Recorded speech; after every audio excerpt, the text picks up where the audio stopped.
Hello, welcome to ভাইভেঞ্জার channel. আমি শ্রাবণ পল, এখন নটরডেম কলেজের সেকেন্ড ইয়ারে পড়ছি, অবশ্যই সায়েন্স গ্রুপ। আর আজকে আমি যে টপিকটি নিয়ে আলোচনা করব সেটি হচ্ছে এইচএসসিআরই জুওলজির একটি গুরুত্বপূর্ণ টপিক, নিউরোসাইট। তো চলুন শুরু করি। সবার প্রথমে আমাদের জানতে হবে যে নিউরোসাইট কী।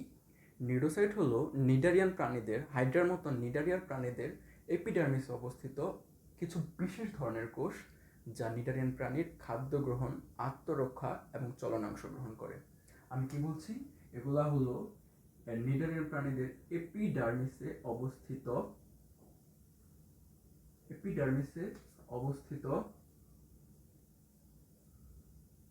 কিছু বিশেষ ধরনের কোষ, এপিডার্মিসে অবস্থিত কিছু বিশেষ ধরনের কোষ যা ওই প্রাণীর আত্মরক্ষা আত্মরক্ষা খাদ্য গ্রহণ ও চলনে অংশগ্রহণ করে।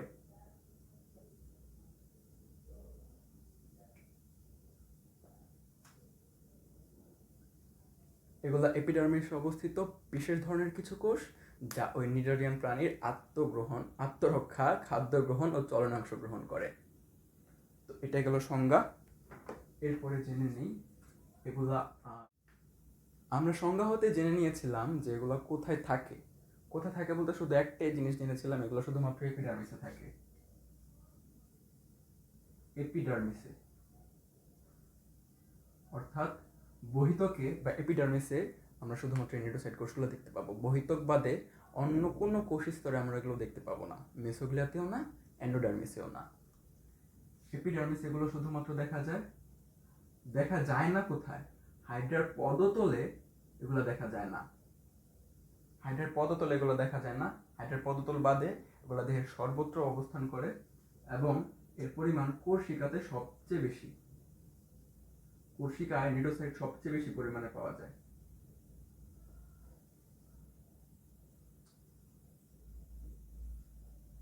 এবং বলা হচ্ছে যে নিউরোসাইট কোষগুলা পেশি আবরণী কোষের ফাঁকে ফাঁকে কিংবা অনুপ্রবিষ্ট অবস্থায় থাকতে পারে। কি বলছি?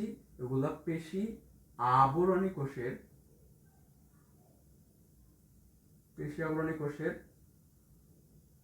ফাঁকে ফাঁকে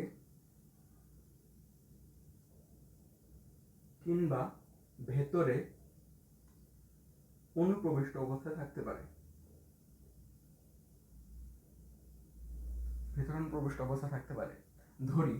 ধরি এটা এপিডার্মিস স্তর অর্থাৎ বহিতক, এগুলা হলো পেশি আবরণী কোষ। বলা হচ্ছে যে নিউরোসাইট কোষগুলো পেশি আবরণী কোষের ফাঁকে ফাঁকে অবস্থান করে। এই দুটো যদি পেশি আবরণী কোষ হয় তাহলে এইখানটায় নিউরোসাইটগুলো অবস্থান করতে পারে, এই জায়গাগুলোতে। কিংবা পেশি আবরণী কোষের ভেতরে অনুপ্রবিষ্ট অবস্থা থাকতে পারে, অর্থাৎ এই কোষগুলোর ভেতরেও নিউরোসাইট কোষগুলা গেথে বা অনুপ্রবিষ্ট অবস্থা থাকতে পারে। আমরা কি বলেছি? সামারি হলো এগুলো শুধুমাত্র এপিডার্মিসে পাওয়া যায় না। কোথায়? পদতলে এগুলো পাওয়া যায় না। কোষিকায় এগুলো সবচেয়ে বেশি পরিমাণে পাওয়া যায় এবং এগুলো অবস্থান করে পেশি আবরণী কোষের ফাঁকে ফাঁকে কিংবা অনুপ্রবিষ্ট অবস্থায়।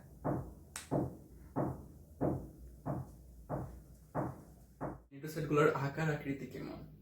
বলা হচ্ছে যে নিউরোসাইটগুলো হতে পারে গোলাকার, হতে পারে ডিম্বাকার, হতে পারে পেয়ালাকৃতির,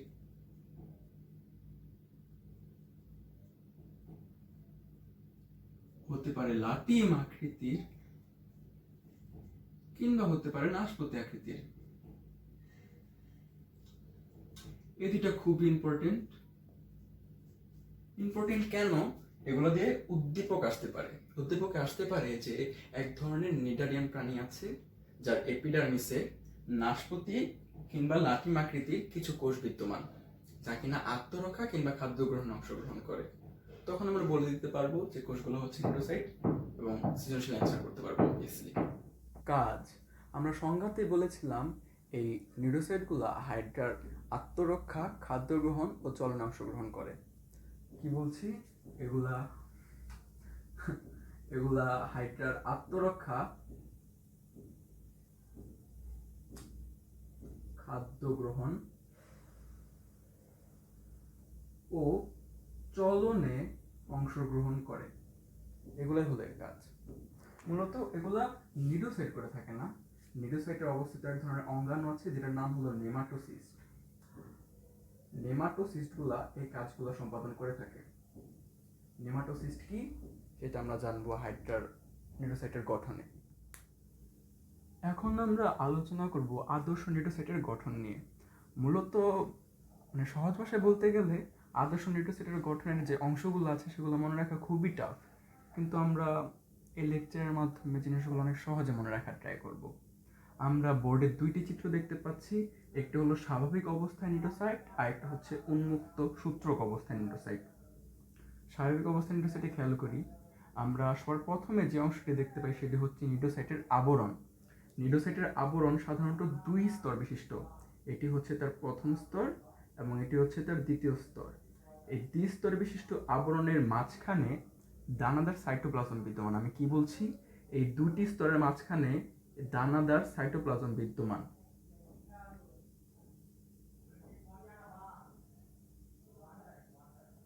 এই দুই স্তরের মাঝখানে দানাদার সাইটোপ্লাজম বিদ্যমান এবং এই দুই স্তরে আরেকটা জিনিস আমরা দেখতে পাবো, সেটি হচ্ছে নিউক্লিয়াস। কোষের গোড়ার দিকে একটি ক্ষুদ্র নিউক্লিয়াস বিদ্যমান। আমরা সেই নিউক্লিওসাইটের সবচেয়ে গুরুত্বপূর্ণ অংশ যেটা হচ্ছে নেমাটোসিস্ট। এই অংশটাকে আমরা বলবো নেমাটোসিস্ট, যা স্বাভাবিক অবস্থায় নিউক্লিওসাইটে আমরা দেখতে পাবো না। নেমাটোসিস্ট কি? নেমাটোসিস্ট হলো সূত্রকযুক্ত এক ধরনের ক্যাপসুল। নেমাটোসিস্ট হলো সূত্রকযুক্ত এক ধরনের ক্যাপসুল যা কিনা স্বাভাবিক অবস্থায় নিউক্লিওসাইটের ভেতরে অবস্থান করে, কিন্তু উন্মুক্ত হলে নেমাটোসিস্টটি বের হয়ে যায় সূত্রক সহ। এই ক্যাপসুলের আবরণটি কাইটিন দ্বারা তৈরি। ক্যাপসুলের আবরণটি কাইটিন দ্বারা তৈরি।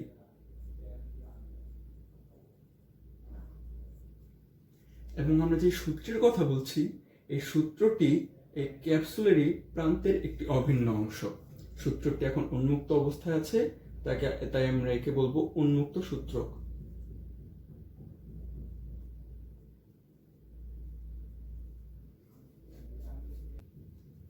সূত্রের নেমাটোসিস্টের সূত্রের এই গোড়ার অংশটিকে বলা হচ্ছে বাট অথবা শ্যাফট। বাট অথবা শ্যাফট।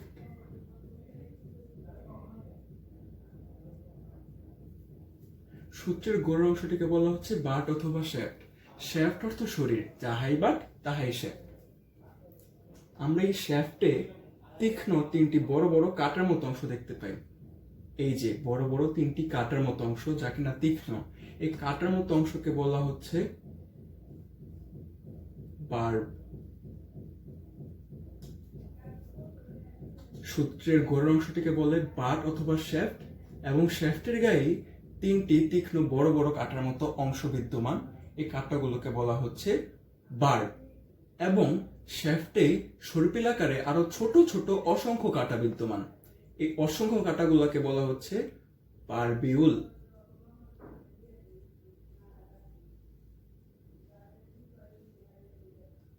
আমি আবারও বলি, সূত্রের গোড়ার অংশকে বলা হয় বাট অথবা শ্যাফট।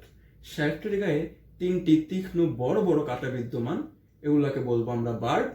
এবং সর্পিল সারিতে বিন্যস্ত সর্পিল সারিতে বিন্যস্ত অসংখ্য ছোট ছোট কাটাও বিদ্যমান, এগুলাকে বলবো আমরা বারবিউল। বলা হচ্ছে যে আদর্শ নেমাটোসিস্টের ভেতরে এক ধরনের বিষাক্ত তরল পদার্থ বিদ্যমান। কি বলছি? যেসব নেমাটোসিস্টগুলো আদর্শ তাদের ভেতরে বিষাক্ত তরল পদার্থ বিদ্যমান। এই বিষাক্ত তরল পদার্থকে বলা হচ্ছে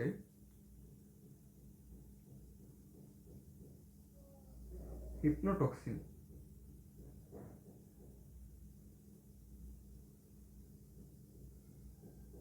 নেমাটোসিস্টের ভেতরে হিপনোটক্সিন নামক তরল পদার্থ বিদ্যমান এবং এই হিপনোটক্সিনটি গঠিত হয় প্রোটিন এবং ফেনলের সমন্বয়ে। নেমাটোসিস্টের ভেতরে হিপনোটক্সিন নামক তরল পদার্থ বিদ্যমান যা কিনা প্রোটিন এবং ফেনলের সমন্বয়ে গঠিত। এই হিপনোটক্সিনটি নেমাটোসিস্ট শিকারের দেহে প্রবেশ করে শিকারকে অজ্ঞান এবং অবশ করে ফেলতে পারে। আমরা বলেছিলাম আমরা শুধু উন্মুক্ত অবস্থায় নেমাটোসিস্টকে দেখতে পারবো, কিন্তু স্বাভাবিক অবস্থায় আমরা নেমাটোসিস্টকে দেখতে পারবো না। স্বাভাবিক অবস্থায় যে অংশটি এই নেমাটোসিস্টকে এন্ডোসাইটের ভিতরে আবৃত অবস্থায় রাখে সে অংশটিকে বলা হচ্ছে আপারকুলাম। এইটাই হলো সেই গুরুত্বপূর্ণ অংশ, এর নাম আপারকুলাম। কি মার্কার আমার! এই আপারকুলাম হলো ঢাকনার মতো একটা অংশ যা কিনা নেমাটোসিস্টকে নিডোসাইটের ভেতরে আবৃত অবস্থায় রাখে। চিত্র 2 খেয়াল করি তো, চিত্র 1 আপারকুলাম আঁকলো, কিন্তু আমরা চিত্র 2 আপারকুলাম আঁকি নাই। এটা কিন্তু বিরাট বড় একটা ভুল। তোমরা এই ভুল কখনো করো না। আমি ইচ্ছা করে এখানে আপারকুলাম আঁকি নাই যাতে তোমরা চিত্র আঁকার সময় কখনো ভুল না করো। এখানে পাশ দিয়ে একটা আপারকুলাম আঁকতে হবে। পাশ দিয়ে কেন আঁকবো? কারণ নেমাটোসিস্টটি যখন বের হতে চায় তখন ঢাকনাটা তো খুলতে হবে। ঢাকনাটা যখন খুলে যায় পাশের দিকে তখন সরে যায় এবং নেমাটোসিস্টটি নিডোসাইট থেকে বের হয়ে যাওয়ার সুযোগ পায়। তাই অবশ্যই চিত্রটা কিন্তু দিতেই হবে। এই আপারকুলামটিকে বলা হচ্ছে রূপান্তরিত সিলিয়াম।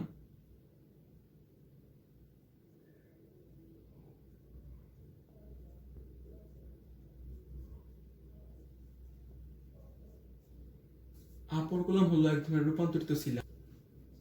আচ্ছা, এখন আসি নিডোসিল। নিডোসিল হলো নিডোসাইটের মুক্তপ্রান্ত অবস্থায় এক ধরনের শক্ত, সংবেদনশীল, দৃঢ় কাটার মতন অংশ। এই কাটার মতো অংশটিকে আমরা বলছি হলো নিডোসিল।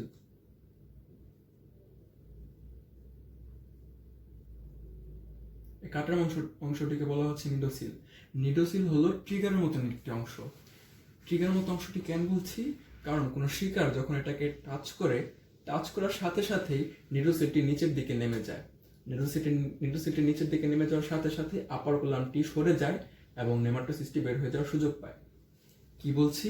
কোনো শিকার যখন এটাকে টাচ করে তখন এটা নিচের দিকে নেমে যায় এবং আপারকুলামটি সরে যায় আর নেমাটোসিস্টটি বের হয়ে যাওয়ার সুযোগ পায়।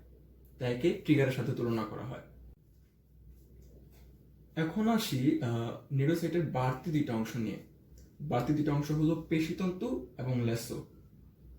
পেশিতন্তু কি? পেশিতন্তু হলো, এটা যদি নেমাটোসিস্ট হয় তাহলে এটা হচ্ছে তার নেমাটোসিস্টের প্রাচীর, তাই না? আর আমরা বলেছি এটা হলো সাইটোপ্লাজম, দুই স্তরের মাঝখানে দানাদার সাইটোপ্লাজম বিদ্যমান। এই নেমাটোসিস্টের প্রাচীরে এবং সাইটোপ্লাজমে কিছু সংকোচনশীল পেশিতন্তু বিদ্যমান। এগুলো হচ্ছে সে পেশিতন্তু। এই যে এগুলো হচ্ছে সে পেশিতন্তু।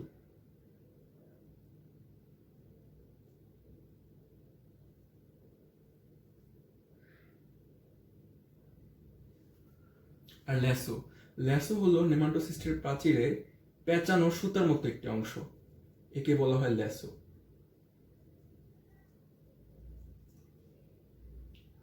নেমাটোসিস্টের প্রাচীরে এবং সাইটোপ্লাজমে বিদ্যমান কিছু পেশি বিদ্যমান, একে বলা হয় পেশিতন্তু। এগুলো অনেকগুলো থাকে। আর ল্যাসো হলো নেমাটোসিস্টের প্রাচীরে এক ধরনের পেঁচানো সংকুচিত সুতার মতো অংশ। এত কিছু বলার পরও একটা বিশেষ টার্ম বাকি থেকে যায়, সেটা হচ্ছে নিডোব্লাস্ট।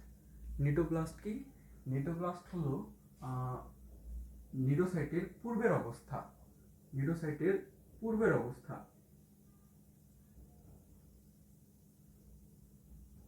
নিডোসাইটের পূর্বের অবস্থাকে বলা হচ্ছে নিডোব্লাস্ট। নিডোসাইটের পূর্বের অবস্থা মানে, যেমন আমাদের বেশিরভাগের বোধহয় এখন 18 বছর হয়ে গিয়েছে, অবশ্যই আমার তো হয় না এখনো। 18 বছর হওয়ার আগ পর্যন্ত আমরা নাকি সবাই শিশু। 18 বছর যেই আমরা পাড়া দিয়েছি তখন আমরা যুবক হয়ে যাই। অবশ্যই এই নিডোব্লাস্টটাও ঠিক তেমনই। নিডোসাইট হওয়ার আগ পর্যন্ত আমরা এই কোষটাকে বলবো নিডোব্লাস্ট, অর্থাৎ পরিস্ফুটনরত নিডোসাইট কোষকে আমরা বলবো নিডোব্লাস্ট। নিডোব্লাস্ট কি? পরিস্ফুটনরত নিডোসাইট।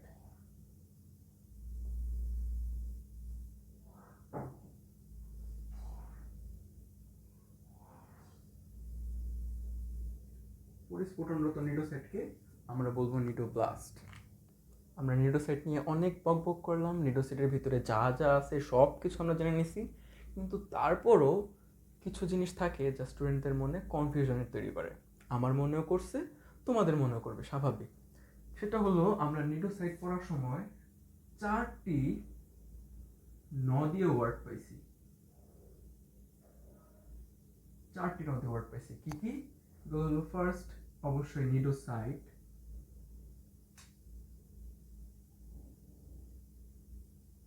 দেন আমরা পাইছি পরের ওয়ার্ডটা হলো নিডোব্লাস্ট,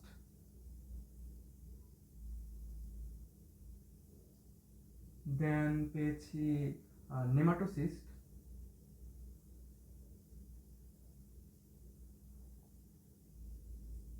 আর পাইছি নিডোসিল।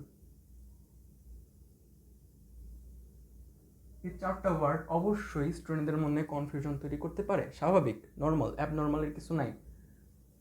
এখন আমরা কনফিউশনগুলো দূর করব। নিডোসাইট, এতক্ষণ ধরে আমরা যেই টপিকটা নিয়ে বক করলাম আর আপনারা শুনলেন সেগুলো হলো নিডোসাইট। নিডোসাইট কি? নিডারিয়ান প্রাণীদের এপিডার্মিসে অবস্থিত কিছু বিশেষ ধরনের কোষ যা খাদ্য গ্রহণ, চলন এবং আত্মরক্ষা অংশগ্রহণ করে, তাদেরকে আমরা বলবো নিডোসাইট। তারপর আসে নিডোব্লাস্ট। আমরা বলছিলাম যে নিডোসাইট এখনও তৈরি হয় নাই, তৈরি হওয়ার পথে, তখন যে অবস্থাটা আছে সেটাকে আমরা বলবো নিডোব্লাস্ট।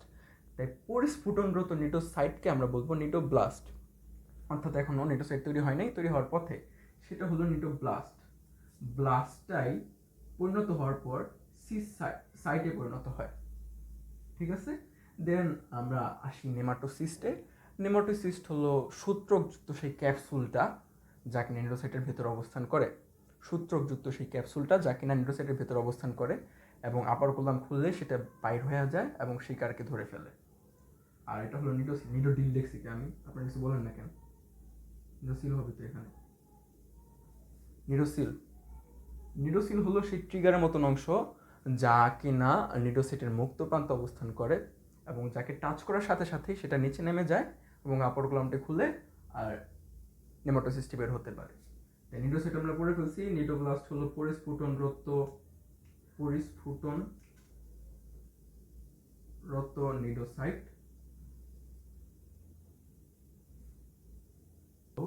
সেই সূত্রকযুক্ত ক্যাপসুল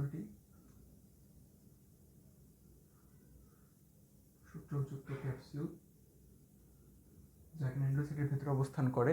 আর এই নেমাটোসিস্টই সেই নিডোসাইটের মূল কাজটি করে থাকে, যেটা হলো আত্মরক্ষা, খাদ্য গ্রহণ আর চলন। এই নেমাটোসিস্টই সেই মূল কাজটি করে থাকে। আর এটা হলো নিডোসিল। নিডোসিল হলো ওই যে নিডোসাইটের মুক্ত প্রান্তে অবস্থিত সেই শক্ত দৃঢ় কাটার মতো অংশটা যা কিনা ট্রিগারের মতো কাজ করে এবং আপার কলামটি খুলে ফেলে। এটা হলো ট্রিগারের মতন কাজ করে সেই অঙ্গটা। এভাবে মনে রাখি আমি, ট্রিগার দিয়ে।